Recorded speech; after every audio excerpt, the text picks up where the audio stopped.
இந்தியாவின் number 1 dealer Vasanth and CoWIN ஜில்லுன்னு ஒரு ஏசி மேலா. மத்திய அமைச்சர் சிராக் பாஸ்வான் மீண்டும் மாநில அரசியலுக்கு திரும்ப விரும்புவதாக தகவல் வெளியாகியுள்ளது. இதன் பின்னால் பாஜகவின் காய் நகர்த்தல் உள்ளதா என்ற கேள்வியும் எழுந்துள்ளது.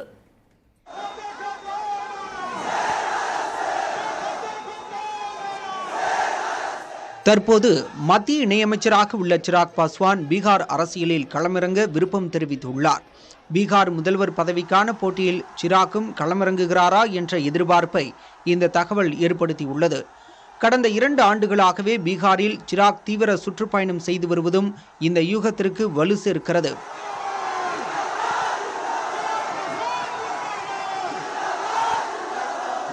நிதிஷ்குமார் தான் முதல்வர் வேட்பாளர் என தேசிய ஜனநாயக கூட்டணி அறிவித்துவிட்டாலும் அவரது செல்வாக்கும் உடல் நலனும் குறைந்து வருவதால் அவரே தொடர்வாரா என்ற கேள்வி எழுந்துள்ளது. இந்த நேரத்தில் சிராக்கின் நகர்வுகள் அரசியல் முக்கியத்துவம் பெற்றுள்ளது. நிதிஷ்குமாருக்கு பதிலாக சிராக் பாஸ்வானை கொண்டுவர பாஜக விரும்புகிறது அல்லது தொகுதி பங்கீட்டில் நிதிஷ்குமாரின் கட்சிக்கு நெருக்கடி கொடுப்பதற்கான தந்திரமாக இருக்கலாம் என பீகார் மாநில அரசியல் நிபுணர்கள் கூறுகின்றனர்.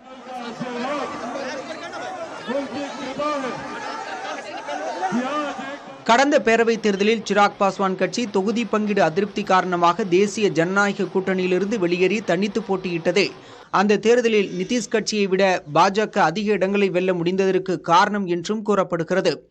இதன் பின்னால் பாஜகவின் வியூகம் இருந்ததாகவும் கூறப்பட்டது.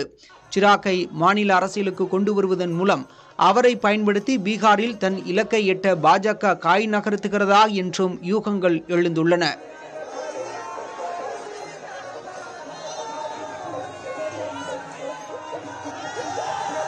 இந்தியாவின் number 1 dealer Vasanth and CoWIN ஜில்லுன்னு ஒரு ஏசி மேலா.